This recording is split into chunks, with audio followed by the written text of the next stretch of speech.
Yang disebut dengan amal cerdas itu adalah salah satunya adalah wakaf ini. Amal jariah akan terus mengalir walaupun usia kita telah berhenti, usia biologis berhenti, tapi usia amal kita akan terus mengalir ila yaumil qiyamah, dan kita akan nikmati hasil yang nanti tidak hanya dalam kehidupan dunia loh. Ya, benefit dari wakaf ini tapi juga masa setelah kehidupan dunia ini.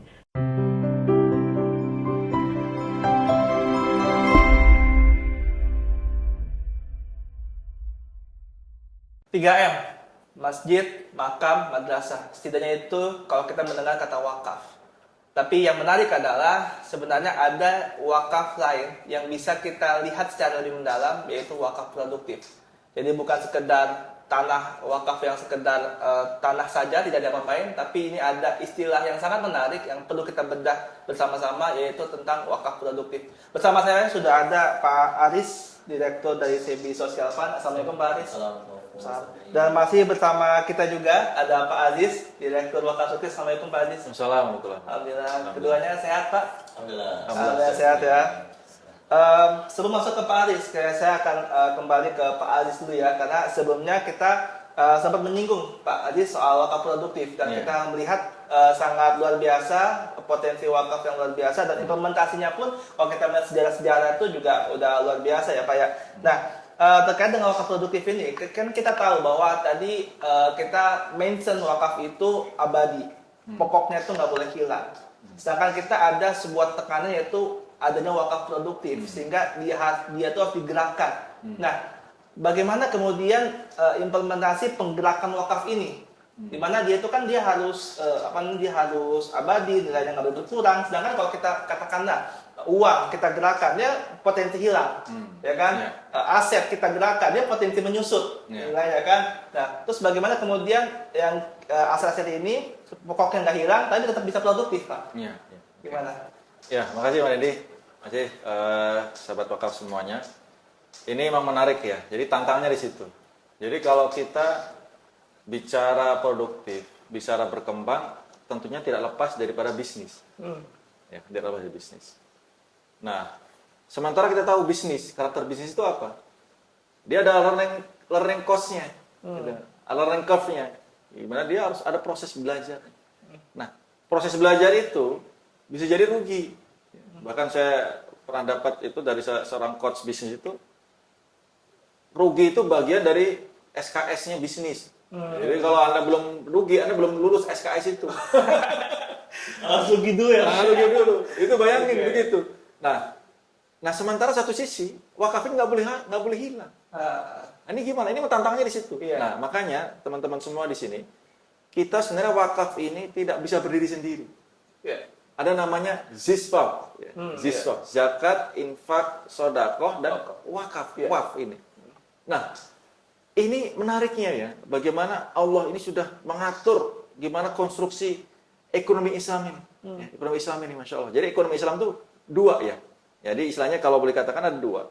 Pertama, muamalah itu ada jual beli. Jual beli, ini muamalah. Yang kedua, sedekah. Sedekah. Nah, di sedekah inilah ada banyak variannya di sini. Ini termasuk wakaf, infak, sudah di sini, gitu kan sedekah. Nah, kalau ini jual beli transaksional ini, di sini ada zakat, jiswah tuh di sini di sedekah ini. Karena sedekah itu ada wajib, ada sunnah, gitu kan. Sedekah itu ada wajib, ada sunnah. Kalau zakat itu sedekah yang wajib. Nah, gimana biar tadi memitigasi kerugian? Nah, makanya ini harus kolaborasi antara LAS dan Nazir. Lembaga LAS tadi, yang ZIS tadi, zakat dan sedekah, dan Nazir. Jadi pada masa-masa learning curve itu buatlah konsep-konsep pemberdayaan. Satu ya, jadi pemberdayaan. Sehingga nanti dana-dana zakat di situ. Kita berdayakan masyarakat di situ. Petani-petani, misalnya kita punya, kalau di wakaf itu ada namanya wakaf ternak. Kita berdayakan itu para petani-petani itu. Petani-petani, ada yang ayam, ada yang kambing, gitu kan. Nah, itu pakai dana zakat. Karena dia mustahik juga petani itu kan. Nah, sambil berjalan, bergerak terus di sini. Setelah pada kondisi mature, kalau dalam bahasa bisnisnya itu economic scale ya, atau banking misalnya bankable kalau dalam bahasa bisnis yang normal itu, yang biasa itu bankable, itu baru wakaf atau investasi masuk di situ. Nah, ini menarik sebenarnya. Jadi ini harus kolaborasi. Itu satu dari sisi pemberdayaan. Yang kedua, supaya tidak hilang tadi, wakaf ini harus mencari bisnis-bisnis yang sudah proven, Underapproved fund atau yang minim risiko. Nah, ini memang wakaf ini sebenarnya dia harus combine. Jadi orang wakaf ini harus dia punya social skill, ya, social planner, ya, social skill. Ada juga business skill juga. Karena dia harus bisa melihat ini, memilih investasi-investasi yang risiko kecil, atau minimal risiko, gitu. Nah, ini tantangan seorang nazir itu di situ.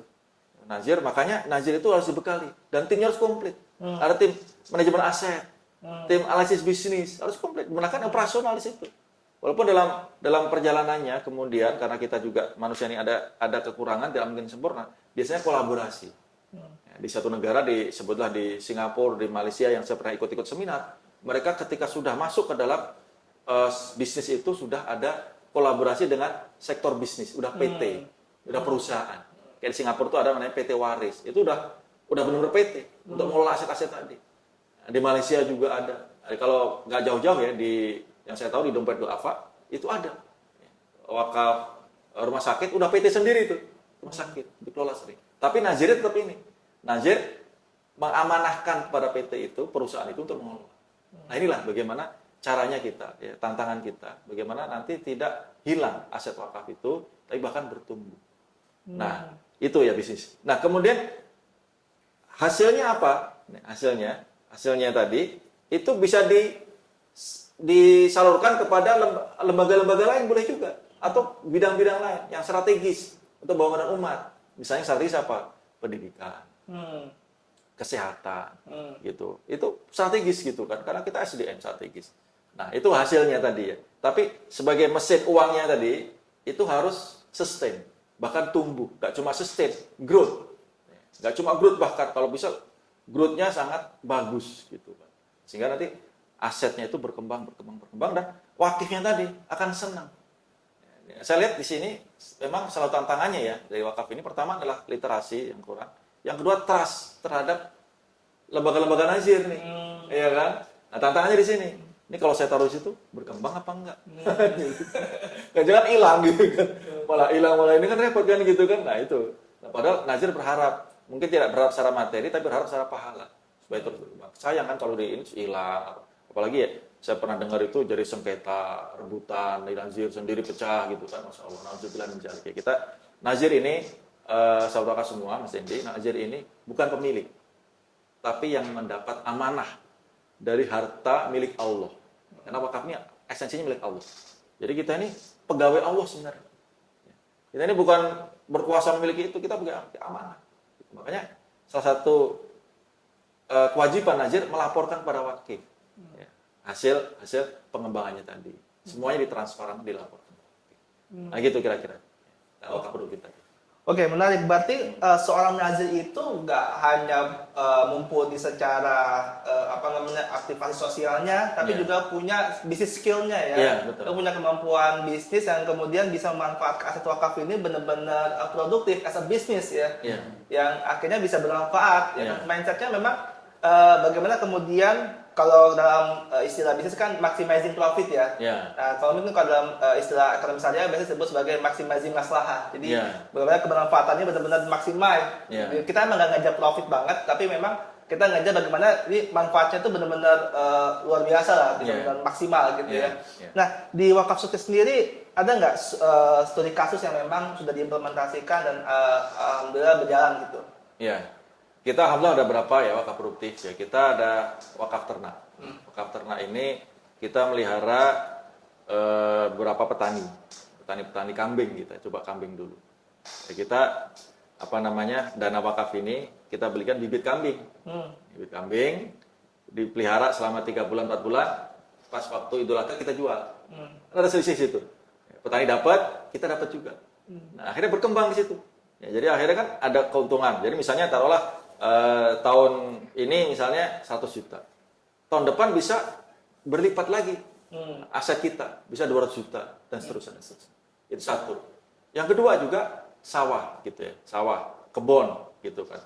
Nah, yang kebun ini yang kita akan coba ini, ya, terus terang kita bersama dengan SEBI ini tentang greenhouse melon. Kita sudah pelajari, kita dapat ahlinya juga, ada off-takernya juga. Greenhouse melon ini sangat sangat menarik karena dia siklusnya cepat, 3 bulan dalam setahun panen 4 kali dan setahun balik modal, gitu kan, setahun balik modal. Nah itu bisa sangat produktif. Nah dikatakan jadi tadi 2 hal ya. Pertama maximize profit, maximize apa tadi maslahat. Di wakaf ini dua-duanya. Sebagai sisi bisnisnya produktifnya harus maximize profit. Pas penyalurannya tadi maximize maslahat. Luar biasa ini, combine di sini. Masya Allah, makanya saya terus terang jatuh cinta nih pada wakaf ini kan begitu. Jadi saya kan basic saya bisnis ya. Jadi saya langsung terchallenge, wah nih, saya bisnis biasa ini untuk diri saya sendiri, keluarga. Tapi ini saya bisnis untuk Allah ini. Saya jadi pekerja Allah, kemampuan skill saya bisnis saya benar-benar saya kerahkan untuk ini untuk Allah gitu kan. Masya Allah itu luar biasa gitu kan. Jadi ini makanya kita kemarin diskusi dengan Sebi dengan apa, coba gimana apa aset-aset yang bisa kita produktifkan. Nah, gitu kan di Sebi kan ada aset tanah gitu yang belum dioptimalkan. Kita coba itu. Atau produktif lain nanti kita coba maksimalkan gitu kan. Gitu Mas Hendy kira-kira. Oke, ini udah beyond level of social planner nih. Jadi, kalau social planner kan dia fokusnya sosial, dia mungkin ada ikatan moral dan sebagainya. Ini sosial juga, tapi ada ikatan ilahiyah gitu. Karena kan wakaf ini kan asalnya Allah gitu, jadi nggak boleh sembarangan gitu dimanfaatinnya, digunainnya. Oke, tadi Pak Adis menyinggung soal pendidikan, di mana ada manfaat dari wakaf itu bisa masuk ke sektor pendidikan, gitu. Pak Adis, kita masuk ke Pak Adis nih, sebagai Direktur Sebi Social Fund, di mana Sebi kan sekolah tinggi ekonomi Islam ya, yang cukup terkenal lah, alhamdulillah ya, di Depok, apalagi Depok ya, kayaknya banyak banget nih alumni Sebi ya, bertebaran di mana-mana gitu. Nah, pertanyaan saya adalah, bagaimana kemudian pendidikan ini bisa berperan untuk kemudian implementasi wakaf ini? Ya. Baik, Mas Dendi, Ustaz Aziz ya, tadi sudah banyak berikan insight kepada kita terkait dengan wakaf produktif sangat biasa, potensi dan peluangnya ya bagi masyarakat umat. Nah, sebelumnya saya juga ingin menjelaskan bahwa SEBI itu adalah sekolah tinggi ekonomi Islam yang memang dari awal didedikasikan untuk mencetak generasi yang fokus kepada pengembangan ekonomi Islam. Jadi kurikulum kami mendesain gitu bahwa mahasiswa yang kemudian mereka juga tidak hanya sekedar paham secara konsep ekonomi, tapi juga mereka menjadi orang yang inherent gitu ke pengetahuan Islam terhadap kepribadiannya dan juga menjadi penggerak kebaikan di masyarakat. Nah, yayasan yang menaungi SEBI itu namanya adalah Yayasan Bina Sokofa. Nah, Yayasan Bina Sokofa ini alhamdulillah sejak tahun 2019 bulan Februari sudah mendapatkan izin dari Badan Wakaf Indonesia untuk menjadi nazir wakaf uang. Nah, sehingga yayasan yang kemudian didedikasikan sebagai lembaga nazir wakaf ini menunjuk gitu kami di SEBI Social Fund. Jadi SEBI Social Fund itu adalah satu unit di bawah struktur SPCB yang kemudian ditugaskan untuk bisa mengelola dana sosial, menghimpun maupun kemudian mengoptimalkan dana tersebut dalam beberapa program pendidikan tentunya. Nah, kami ditunjuk sebagai mutawali lembaga operasional Lembaga Nazir Wakaf Yayasan Bina Sokofa untuk bergerak di bidang wakaf seperti itu. Nah, menarik tadi Ustaz Aziz menyampaikan terkait dengan wakaf produktif yang kemudian harus dioptimalkan. Kalau bisa meminjam istilah Pak Ketua Badan Wakaf Indonesia, Pak Profesor Nuh gitu ya, beliau seringkali dalam beberapa forum itu menekankan kepada para nazir itu untuk tidak musabakoh, tapi muawanah.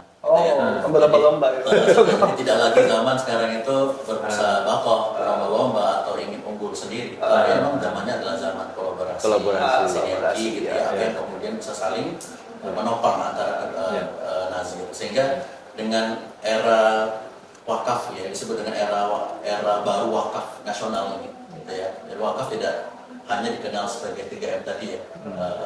Ustaz Aziz sudah menyampaikan ada makam, ada madrasah, ada masjid gitu. Tapi kemudian wakaf berkembang secara masif, dan saya yakin ini juga akan terus berkembang karena wakaf itu kan ijtihad. Jadi dia harus bisa menangkap isu-isu kekinian umat yang kemudian bisa dijawab gitu. Karena al-Islam itu kan kalau nggak salah satu istilah Islam kan adalah syumuliyatul zaman. Dia sempurna, komprehensif, menjawab tantangan zaman. Dan dia adalah minhajul hayat. Dia bukan hanya sekedar sistem ibadah, tetapi juga dia adalah sistem kehidupan. Nah, wakaf itu juga harus menjawab tantangan zaman tersebut. Nah, tadi berkaitan dengan pertanyaan Mas Yedi tadi, bagaimana di bidang pendidikan, termasuk sektor pendidikan. Ya, sektor pendidikan itu sektor yang salah satu sektor krusial itu yang harus diperhatikan. Dan dalam sejarahnya, Baitul Hikmah misalnya saja, dalam sejarah kita itu telah menunjukkan bahwa bagaimana pendidikan ditopang oleh wakaf. Kemudian juga Al-Azhar misalnya. Bahkan Al-Azhar itu wakaf yang kemudian bisa menjadikan operasional lembaga pendidikannya, beasiswa, bahkan bisa membantu APBN negaranya. Itu sangat luar biasa ya. Jadi wakaf yang kemudian dikembangkan di sebuah konsep pendidikan, lalu kemudian bahkan bisa membantu APBN negara. Mesir gitu ya. Nah ini menurut saya satu peluang dan potensi yang luar biasa untuk kita kembangkan di Indonesia. Nah, saya sendiri karena dia juga sebagai yayasannya sebagai raja wakaf, kemudian mauquf alainya adalah saya sebagai lembaga pendidikan. Kami teringat dengan triangle ya. Jadi satu hadis yang tadi Ustaz Aziz sampaikan itu adalah ketika anak cucu Adam itu meninggal, maka ada 3 kan, yaitu pertama saudara jariah, kemudian ibu bermanfaat, satu lagi adalah anak yang soleh. Nah, lembaga pendidikan itu sesungguhnya adalah mencetak generasi anak yang soleh tadi gitu. Kalau kita hubungkan ketiga ini, maka sedekah jariah yang maknanya adalah wakaf adalah bagaimana dia mensupport dari sisi infrastruktur misalkan. Infrastruktur yang kemudian dibangun dari dana wakaf. Kemudian wakaf produktif yang kemudian hasilnya dikelola lalu kemudian disalurkan wakaf oleh beasiswa. Ini kan sedekah jariah kemudian kita bisa optimalkan dan pendidikan.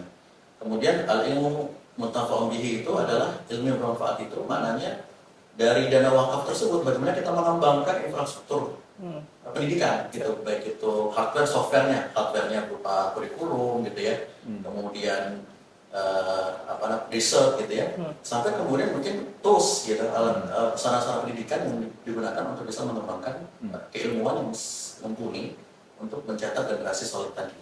Kalau dalam bahasanya adalah generasi soleh, generasi yang bermanfaat gitu ya, generasi yang akan melahirkan generasi baru akan melahirkan kebermanfaatan, kemaslahatan di masa depan.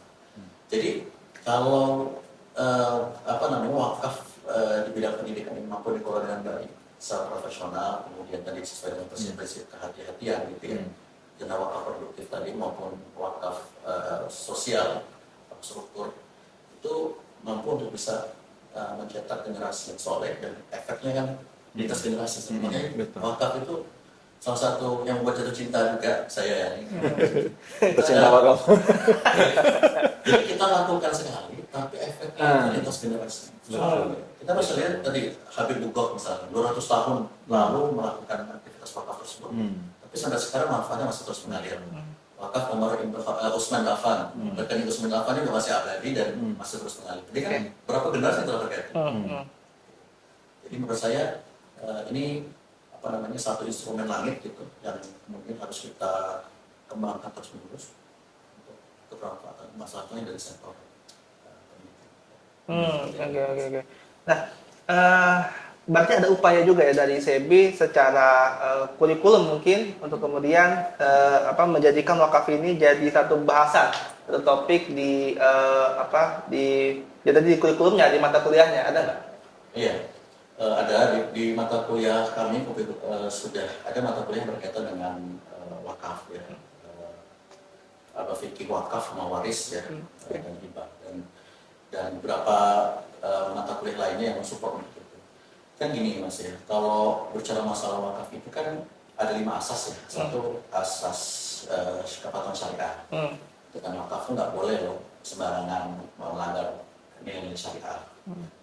Yang kedua adalah asas kebermanfaatan, bahwa wakaf itu harus target akhirnya adalah beneficiaries besar. Jadi kebermanfaatan wakaf itu yang paling penting. Bukan untuk nazir tadi, sebetulnya wakaf alainya menjadi fokus gitu. Bahkan wakaf 4.0 itu kan adalah mentransformasi dari wakaf alaih menjadi nazir. Itu kalau dulu era wakaf 1.0 katanya itu hanya berpikir masalah menambah aset, menambah harta wakaf, menambah nazir, menambah wakif.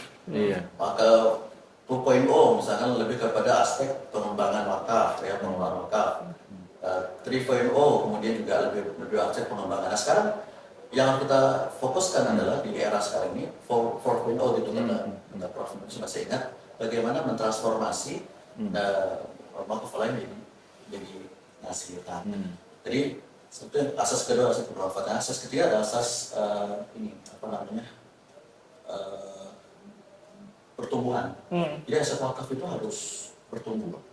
Gitu. Dia harus dikelola secara profesional, akuntabel, dan memang harus melakukan prinsip kehati-hatian. Walaupun tadi prinsipnya harus bertumbuh, lalu kemudian kita beristiadat bagaimana aset wakaf ini bisa lebih biar pertumbuhan semakin besar, tapi itu juga harus ada prinsip kehati-hatian. Makanya kemarin kita baru ada Jambore Nazir itu, salah satu fokusnya adalah visibility study itu. Jadi proyek-proyek wakaf itu harus terhitung. Gitu.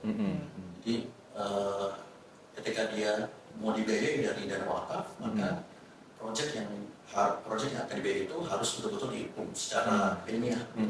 Nah di CI itu juga mengajarkan itu ada visibilitas tadi, kemudian juga studi produk bisnisnya, sehingga menggabungkan dari itu jadi kapal syariahnya mereka dapat, kemudian manajemennya mereka dapat, kemudian skill bisnisnya mereka juga dapat. Mudah-mudahan kalau mereka menjadi nazir ketika nanti ya tidak mengamanahkan sebagai seorang nazir, mereka juga punya kapasitas itu. Jadi nazir itu tidak hanya punya kapasitas syariat, tapi juga kapasitas manajemen, kapasitas bisnis, kapasitas asasnya luar biasa nih, bisa mengembangkan semuanya.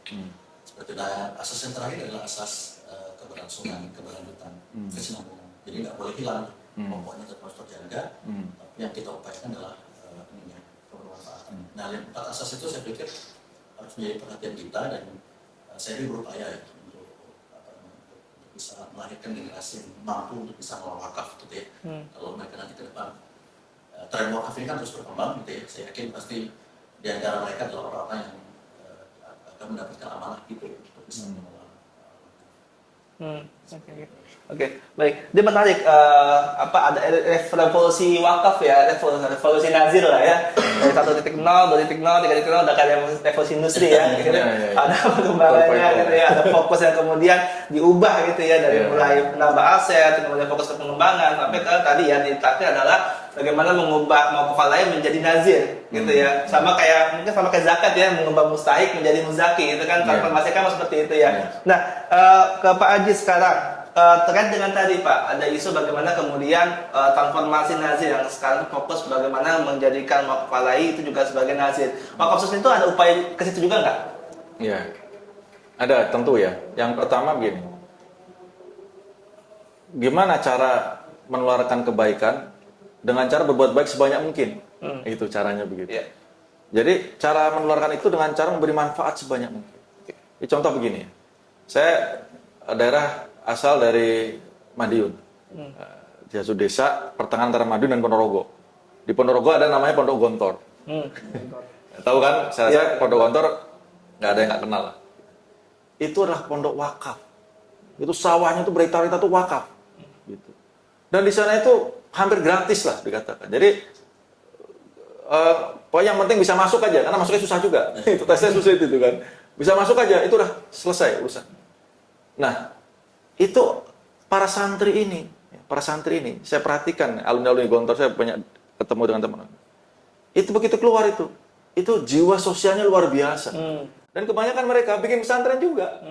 Dan pesantrennya itu sebisa mungkin gratis juga.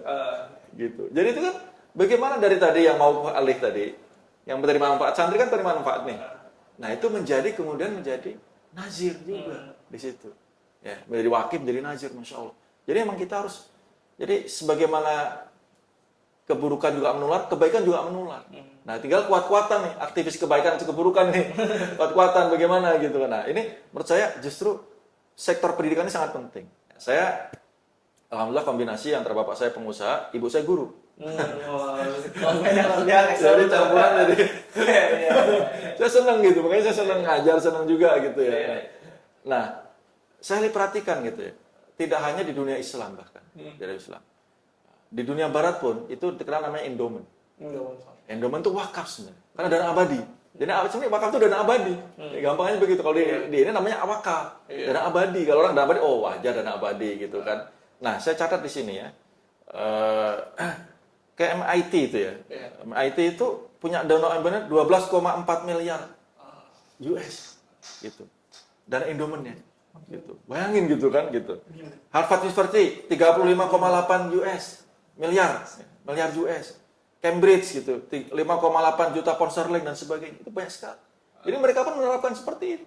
Nah, macam kenapa tidak gitu. Jadi Mas Andi ini menariknya begini ya. Jadi wakaf ini tidak bisa lepas dari kemajuan peradaban Islam sebenarnya. Jadi saya pernah ikut kajian itu di masa-masa kemasan Islam itu, bagaimana orang dari orang dari lahir sampai mati itu di cover wakaf. Jadi umat Islam itu dari lahir sampai mati wakaf. Lahir rumah sakit wakaf. Kemudian pendidikan wakaf. Transportasi apa kemudian wakaf. Saya meninggal di makam wakaf juga. Jadi akhirnya apa? Demikian Mas Hendi. Kalau umat Islam itu terpenuhi basic need-nya, itu terjadi apa? Akan produktif. Iya. Ini tapi jangan juga males gitu kan. Nah, kalau ini jadi males enggak. Harusnya produktif. Kenapa? Akhirnya kalau bicara Maslow itu kan akhirnya aktualisasi diri. Iya, aktualisasi diri. Nah, akhirnya situ peradaban berkembang. Kalau sekarang ini, ya, Masya Allah ya, kita lihat umat Islam ini sibuk survival. Hidup untuk besok aja gimana gitu kan. Gimana bisa makan besok. Kan kasihan. Makanya peradaban kita cenderung stuck gitu kan. Islam cenderung stuck. Tapi kalau ini bisa kita perkembangan seperti itu. Orang pendidikan, orang sekolah nggak terlalu pusing mikirin biaya, coba bayangin. Anak-anak yang kurang mampu di sekolah, cerdas-cerdas di sekolah semuanya. Rumah sakit nggak nggak khawatir. Kemudian kalau sakit gimana. Udah nyaman akhirnya. Yang terpenting apa? Menuntut ilmu, beraktivitas, beramal soleh, aktualisasi diri, berkarya, membangun peradaban ini. Itu Masya Allah. Jadi wakaf ini strategis sekali. Strategis sekali gitu. Nah itu jadi makanya dalam hal ini, kita coba kembangkan. Maka kita kerjasama dengan SEBI di sini, kita nanti ketika konsep-konsep pemberdayaan, konsep-konsep wakaf produktif itu, kita minta mahasiswa SEBI ini, ikut masuk di sini. Untuk ngelola. Jadi skill bisnisnya langsung terasa.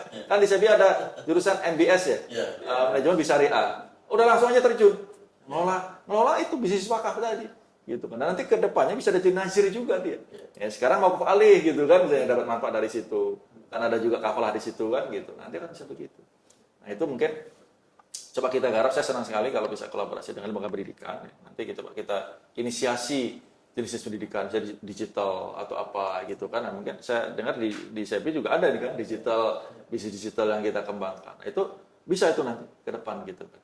Karena selain juga pertama wakaf sendiri PR besar adalah literasi, yang kedua juga memang isu pendidikan di umat Islam masih sangat strategis gitu. Iya. Ya ini menarik ya kalau kita hidup dari zaman kemasan Islam di mana di wakaf itu menjadi satu hal yang diterapkan di semua lini gitu ya, kita makan aman kita wakaf, kita sakit aman, kita pendidikan aman, tuh asal-asalnya nggak pusing kita bikin hidup ya. Jadi kalau yang buat gen Z gen-nya tuh mental health-nya terjaga lah, nggak pusing bikin hidup tuh ya. Jadi itu lebih terjaga dan lebih aman. Tapi sayang kita nggak berada di fase itu sekarang ya.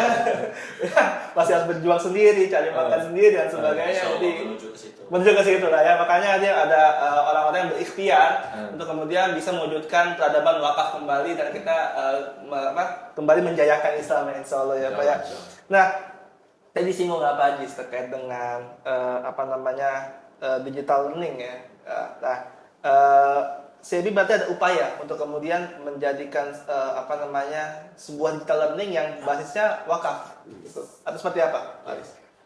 Baik, salah satu era baru wakaf itu ya, salah satu ditandai dengan bagaimana harta benda wakaf itu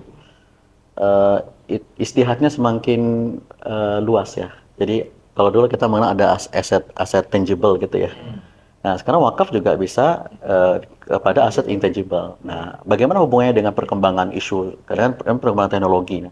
Jadi saya bilang kan bahwa Islam itu adalah sunnatu zaman. Dia akan bisa menjawab tantangan zaman. Nah sekarang bagaimana wakaf juga menjawab kebutuhan zaman sekarang, perkembangan teknologi. Sekarang orang belajar sudah tidak lagi harus di kelas, mereka juga bisa belajar via online gitu ya dengan fasilitas LMS yang ada. Nah, kami ini juga di balik layar ini gitu ya, kami juga ingin mengembangkan ya. Sebenarnya sudah ada nih, kita sebutnya DLCs namanya. Jadi apa namanya sebuah learning system gitu untuk memberikan pelayanan sebenarnya kepada umat agar mereka bisa belajar ya digital gitu. Baik itu pembelajaran yang sifatnya adalah fikih muamalah, Islamic studies ya, ataupun yang lainnya yang bisa dikemas dalam sisi digital gitu Ustaz. Dan saya pikir efek dan itu juga bisa dikembangkan dari dana wakaf gitu. Dan efeknya Masya Allah luar biasa kan. Tadi kita bisa menjawab tantangan isu wakaf saatnya ke masalah literasi. Ya, kita bisa menjawab dengan seperti itu. Orang sekarang sudah akrab dengan apa? Dengan gadget gitu ya, dengan digital gitu. Bahkan anak kecil juga sudah bisa akrab dengan itu. Mereka bisa mengakses dengan mudah. Nggak harus ikut kursus, nggak harus ikut apa maksudnya datang ke tempat kajian atau apa yang membutuhkan effort lebih. Mereka bisa akses gitu ya. Menjawab tantangan literasi. Yang kedua tentu eh, apa namanya ini bisa menggulirkan kebermanfaatan apa namanya yang tadi ya memperbaiki kualitas masyarakat, kualitas pendidikan gitu ya umat, pemahaman umat gitu ya agar mereka juga semakin mendukung dunia perwakafan dan lain sebagainya. Nah ini menurut saya strategi sekali. Nah kami apa namanya sudah mengembangkan ini dan ingin mengajak gitu wakaf sukses, kemudian beberapa nazir lainnya gitu. Kita berkolaborasi. Tentu kami juga banyak kekurangan. Kita butuh banyak kolaborasi, masukan dan bagaimana kemudian learning system ini itu mampu kemudian memberikan dampak yang semakin banyak bermanfaat buat masyarakat, buat umat gitu ya.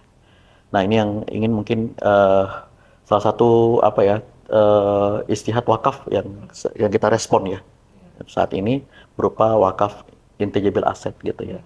Salah satunya adalah bagaimana wakaf ini dikembangkan dalam learning system gitu ya. LMS gitu, mereka bisa belajar tanpa harus kemudian hadir di lokasi dan segala macamnya. Itu harus kita kemas bersama gitu ya di era muawanah ini seperti itu. Mungkin itu. Oke, disebut DLCIS, berarti Digital Learning Center Islamic Studies. Ya, the Digital Learning Center for Islamic Studies. For Islamic Studies.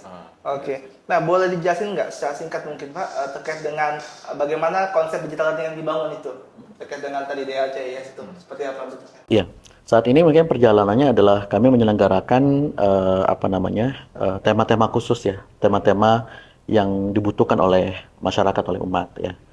Itu banyaklah tema-tema yang dibuat seperti itu ya, baik itu tadi berupa kajian-kajian fikih muamalah, kemudian financial planning, kemudian Islamic studies dan segala macamnya. Nah, dengan kolaborasi ke depan yang sedang kita upayakan ini dan juga butuh support dari masyarakat gitu ya untuk bisa berkontribusi dalam dunia digital learning center ini bagaimana nanti orang kalau ingin belajar tentang fikih muamalah itu ada paketnya gitu, maksudnya ada satu dashboard tentang belajar fikih muamalah. Nah itu nanti para pakar fikih muamalah akan apa namanya memberikan penjelasan di situ dengan tema-tema khusus atau Islamic studies ya, fikih ibadah kah di sana ya dan lain sebagainya. Itu juga pakar-pakar itu akan semacam mereka rekaman gitu ya dengan tema tertentu, lalu kemudian di sini masyarakat bisa mengakses gitu. Jadi ilmu jariahnya, amal jariahnya juga kan. Orang yang berwakaf gitu, ketika ilmu ini bermanfaat bagi banyak orang, bayangkan bisa mengalir banyak pahala kan gitu. Ini pahala jariahnya tuh efeknya luar biasa gitu ya Sat ya. Dan lintas generasi kan ini. Kalau jejak digital itu kan jejak yang bisa diwariskan sampai kapan. Nah ini bisa dihilangkan. Nah mungkin menurut saya ini bisa kita kembangkan ke depan ya di era sekarang. Oke. Berarti kita bisa belajar Islam dengan sangat mudah dan sangat terstruktur ya Ustaz ya. Jadi kan kalau kita sekarang belajar mungkin di YouTube udah banyak ya materi-materi soal Islam dan sebagainya, tapi mungkin kurang terstruktur atau mungkin kurang bisa dilihat kredibilitasnya kan, karena semua orang bisa bikin channel, semua orang bisa bikin konten, sehingga kita mungkin agak sulit untuk memfilter yang mana yang benar-benar kredibel. Nanti yang ada malah saling adu pendapat gitu kan, yang ustadz ini diadu sama ustadz ini gimana pendapatnya, jadi kita malah jadi roaming gitu ya. Tapi SEBI tadi menghadirkan DLCS itu kemudian bisa merangkum atau membuat kurikulumnya dengan ustadz-ustadz yang insya Allah kredibel ya, dan udah pakar di bidangnya kayak gitu ya. Nah, bagaimana kemudian nanti apa namanya, atau targetnya itu nanti siapa aja Pak untuk program ini? Harapannya ini bisa diakses oleh masyarakat luas ya, untuk kebutuhan masyarakat yang kemudian ingin belajar mendalami beberapa bidang studi yang dibutuhkan gitu ya. Dan apa namanya, kami karena kami adalah berbasis kampus gitu ya, apa namanya, akan setidaknya berbasis kampus kemudian memproduksi pemikiran, kemudian juga konten-konten yang dibutuhkan oleh masyarakat untuk bisa bermanfaat dan menjawab tantangan-tantangan permasalahan-permasalahan di masyarakat seperti itu. Nah, harapannya memang apa namanya, kalau ini kita berhasil kolaborasikan dan mendapat support dari masyarakat gitu ya, apa namanya, Linux Center ini benar-benar bisa menjadi rujukan gitu. Jadi tadi betul, kita tidak sembarangan mengambil rujukan, tapi kita punya rujukan. Kalau ingin merujukan yang kira-kira kredibel gitu, dapat dipertanggungjawabkan gitu ya, kita bisa memberikan itu gitu kepada masyarakat. Insya Allah seperti itu ya harapan kami gitu ya, sumber rujukan ilmu pengetahuan yang dibutuhkan oleh masyarakat, khusus di bidang Islamic Studies maupun fikih muamalah, ekonomi Islam dan segala macamnya, perwakafan dan segala macamnya seperti itu. Saya kira ini satu bentuk inklusivitas pendidikan ya Pak ya, karena ini kan sejak oleh setiap orang, tidak memandang bahwa ini harus lulus SMA dulu, ini harus apa namanya, lulus sertifikasi dulu, enggak ya, semua orang bisa punya akses ke pendidikan ini dan semua orang bisa belajar. Dan SEBI akan mengusahakan untuk kemudian memberikan kurikulum terbaik dan pembelajaran yang insya Allah mudah dipahami oleh setiap kalangan kayak. Betul. Nah, produktifnya di mana? Nanti kalau bisa ini kita kelola dalam konsep wakaf produktif gitu ya. Nanti tentu nanti mauquf alaihnya, returnnya, asas pengelolaan wakaf produktif ini dari sistem digital tadi, itu kita berikan juga kepada apa namanya, untuk pengembangan dunia pendidikan ya, untuk beasiswa mahasiswa. Selama ini kami mengembangkan wakaf produktif dari sisi asrama ya. Di asrama itu setiap tahunnya menghasilkan return yang itu disalurkan dalam bentuk beasiswa. Kemudian, nah ini juga kanal-kanal wakaf produktif juga untuk pengembangan pendidikan juga harus kita jadikan sebagai sebuah inovasi yang harus terus dikembangkan. Tidak hanya untuk untuk mengembangkan wakaf produktif tersebut gitu ya. Dari sisi mauquf alaihnya semakin bisa mendapat manfaat, tapi juga dari sisi kebermanfaatan dari apa yang dikembangkan dari sebuah lembaga pendidikan tersebut gitu. Jadi produk lembaga pendidikan itu yang dikolaborasikan bersama itu mudah-mudahan juga bisa bermanfaat bagi masyarakat luas gitu. Oke, dan Wakaf Sukses siap Kak untuk kolaborasi untuk mensupport. Iya, siap. Nah ini saya tambahin lagi Mas Hendy, ini menarik ini. Jadi tadi beberapa poin yang saya catat dari Ustadz Aris tadi. Ya. Menarik, jadi wakaf ini memang area ranah istihad. Jadi kan sebenarnya simpel gitu, pokoknya simpel. Cuma istihadnya yang banyak gitu. Nah, inilah luar biasanya Islam. Islam itu ada ruang istihad yang besar. Nah, ini juga kadang-kadang umat Islam itu salah paham. Jadi dianggap ya udah pokoknya masa lalu aja gitu. Kita hidup di masa lalu, enggak? Kita hidup di masa sekarang untuk menuju masa depan. Istihad-istihadnya luar biasa. Tadi disampaikan aset digital. Ya sekarang aset ini tidak hanya aset tangible, intangible, dan di antara yang intangible itu digital. Ya kan, punya channel itu luar biasa sekarang, ya kan. Dulu toko di mall, di ruko, sekarang toko di online, ya kan, luar biasa gitu. Nah makanya di wakaf khusus ini itu sudah mulai juga Mas Hendy, sebenarnya wakaf khusus ini kita punya namanya wakaf ilmu, Ustadz Aris ya, wakaf ilmu itu juga kita ini kan, silahkan yang belajar, tidak ada kasta-kasta lah, inklusif aja, silahkan infak terbaik aja untuk maintenance itu sebenarnya, infak terbaik gitu untuk maintenance. Tapi concernnya di situ adalah skill untuk bisnis, skill bisnis ya, skill bisnis itu kita supaya teman-teman itu bisa ini kan, itu wakaf ilmu. Tadi terkait digital, nah kita berpikir, saya jujur aja saya ini banyak cita-cita, banyak banget cita-cita itu, luar biasa. Saya banyak sekali cita-cita. Saya bayangkan misalnya, coba kita belajar sejarah Islam yang runtut gitu kan. Kita selain sepotong. tidak hanya sejarah Islam zaman Rasulullah, tapi sejarah Islam masuknya Indonesia gitu coba. Kalau kita punya serial begitu, wah saya pasti ikut saya. Gitu luar biasa gitu. Bahkan kita punya cita-cita ya di Wakaf Sukses itu waktu itu pernah kita launching, tapi respon masyarakat belum banyak. Kayak itu adalah kita bikin wakaf studio podcast, ya. Wakaf studio podcast. Apa namanya? Studio content creator lah kira-kira gitu. Apa namanya kita istilah? Production house ya. Production house. PH gitu kan. Supaya apa? Teman-teman aktivitas kebaikan ini bikin film kebaikan. Syaratnya itu aja. Jadi wakaf silakan pakai studio ini. Syaratnya cuma satu, bikin film yang nilai-nilai kebaikan. Gitu. Nah, coba bayangin. Saya termasuk yang ini ya. Saya nonton serial Turki itu. dari zaman sebelum Turki ada gitu. Itu luar biasa. Nah kalau Indonesia kita ada nggak yang sudah begitu? Belum ada.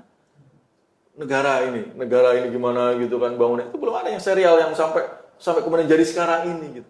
Coba kalau itu diserialkan, itu luar biasa. Karena bangsa yang bisa besar adalah bangsa yang tahu jati dirinya. Gitu. Kalau kita nggak tahu jati diri kita, siapa kita bingung. Akhirnya terombang-ambing gitu nggak jelas. Nah tadi makanya kita sangat support begitu saya diskusi dengan Pak Sigit ya, Pak Dr. Sigit sebagai ketua di sini, rektor yang di SEBI ini, saya sangat support. Dan nanti insya Allah Mas Hendy kita akan gabung satu lagi nih, yang hari ini nggak bisa hadir dari UI. Dari teman-teman UI. Jadi teman-teman UI ya, ini bukan UI-nya ya, tapi teman-teman UI yang alma mater UI, baik yang masih aktif ataupun yang sudah alumni itu kan bikin yayasan, namanya Bima. Najir juga. Saya sudah diskusi, kita akan kolaborasi tiga lembaga ini untuk bangun ini. Kan di situ udah banyak pakar-pakar gitu kan. Itu bahkan nanti ya tadi inklusivitas pendidikan, egaliter pendidikan kan gitu. Jadi pendidikan itu bisa diakses. Karena zaman dulu tuh ya belajar tuh gampang banget. Sekarang orang pintar-pintar tuh gampang untuk pintar. Nah, kita untuk pintar susah gitu kan. Kadang harus punya duit dulu, harus ini dulu. Aduh, kasihan. Semuanya pintar lah gitu. Nah, kalau masyarakat ini umat Islam ini pintar, cerdas, berdaya, pasti akan maju lah. Dan negara ini akan maju. Bangsa ini akan maju. Ini membangun Indonesia juga, bukan membangun umat Islam, bukan membangun Indonesia. Membangun umat Islam berarti membangun Indonesia juga. Gitu. Kemarin saya acara di Balai Kota, di Masjid Balai Kota, waktu ada musabakoh Hafiz itu, saya sampaikan bahwa kita concern di SDM. Dan SDM ini untuk umat Islam harus di Quran. Karena nggak mungkin macam dilepaskan dari Quran. Nah ini artinya apa? Kalau kita membangun umat ini, kualitasnya terbangun, otomatis Indonesia akan terbangun. Gitu. Jadi jangan kita dianggap bahwa umat Islam nggak membangun Indonesia, justru kita sangat cinta Indonesia ini gitu kan. Kira gitu ya. Jadi kita akan support full ya. So, nanti kita akan diskusi lebih lanjut ya tentang DLCC ini karena sekarang aset digital tadi kan. Ya, semua orang bisa akses. Sekarang udah bahkan nanti ini menurut saya saat Aris saya berpikir ini akan sangat besar kampus ini, DLCC ini. Gitu. Karena bisa diakses dari banyak. Dari luar negeri bisa langsung buka laptop, buka handphone, langsung bisa ikut kuliah. Kalau sekarang saya kan yang datang ke sini kan, kan kayak gitu. Itu bisa langsung ikut kuliah. Gitu kan. Mungkin ada infak atau apa silahkan lah gitu. Atau dosennya mungkin nanti ada kafalah atau bahkan menginfakkan, mewakafkan. Itu kan jadi ini, wakaf ilmu tadi. Jadi Islam ini mendorong orang untuk senang berbagi, semangat berbagi. Itulah peradaban yang luar biasa. Jadi bukan menyerap ini. Kalau kapitalis kan menyerap nih, menyerap, mengeksploitasi, menyerap. Kalau kita berbagi, memakmurkan. Khalifah itu kan memakmurkan, memelihara. Coba kalau ini semuanya menular ke semua banyak, Masya Allah. Insya Allah akan sejahtera bumi ini. Luar biasa. Ini kita tunggu-tunggu banget ya kolaborasi yang akan terjadi antara Wakaf Sukses dengan SEBI Social Fund. Semoga bisa mewujudkan peradaban wakaf yang kita dambakan sejak dulu ya, yang kita harapkan bisa kembali lagi. Pak, kita udah hampir lewat dari setengah jam ya. Panjang banget kita berbincang-bincang. Sudah nampaknya sangat seru sekali perbincangan ini. Kita masuk ke mungkin closing statement ya dari Pak Adis dan juga Pak Aris terkait dengan mungkin bisa harapan dari dunia wakaf ke depan, terus kemudian bisa juga ajakan bagi teman-teman yang mau berwakaf dan bagaimana kemudian mereka punya bisa dimotivasi supaya dia mau berwakaf. Jadi mungkin dari Pak Ajis, silakan Pak. Ya, sahabat wakaf sekalian, tadi saya katakan saya jatuh cinta kepada wakaf. saya juga mengajak sahabat sekalian jatuh cinta juga pada wakaf. Kenapa? Karena wakaf ini luar biasa. Luar biasa. Ini merupakan tolak, titik tolak atau pilar daripada kebangkitan peradaban Islam. Gitu. Dan itu terbukti. Dan nanti di sesi berikutnya mungkin kita kaji tentang peradaban Islam itu gimana pilar wakaf ini. Gitu kan. Nah, maka kita coba, ayo bareng-bareng. Silahkan kalau mau bergabung ke wakaf sukses, jadi wakif atau jadi kita buka sekarang relawan ya, Mas. Jadi dia relawan wakaf sukses, relawan wakaf itu silahkan. Ayo kita bareng-bareng. Ini lembaga Nazir ini bukan milik kami. Ini milik Allah. Kami cuma dapat amanah aja. Kami diamanahi untuk mengelola. Ini milik semua umat Islam. Makanya silahkan. Jika mau bergabung, mau wakaf atau menjadi relawan atau bergabung menjadi tim kita, itu silahkan. Kita sangat berharap dan sangat senang untuk menyambut sahabat sekalian. Demikian. Oke, Pak Aris, silakan. Ya, jadi sahabat sekalian, kita memahami lah bahwa usia kita itu pendek ya, nggak panjang. Kita punya keterbatasan usia biologis gitu.